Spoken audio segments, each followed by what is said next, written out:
प्रधान जी हमारा सरकारी नौकरी लगवाए थे। वाह क्या मुस्कुराहट है। अच्छा ये तो बहुत खुशी की बात बात है। एक काम करा, जा दुकान से कुछ सामान ले आवा और कुछ मीठा बना दो। ठीक है हम लेके आओ यार।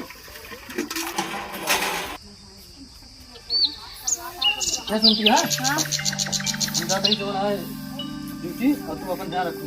ठीक हाँ चलो।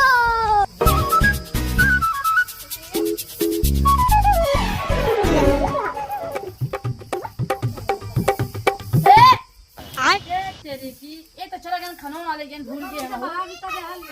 का बताई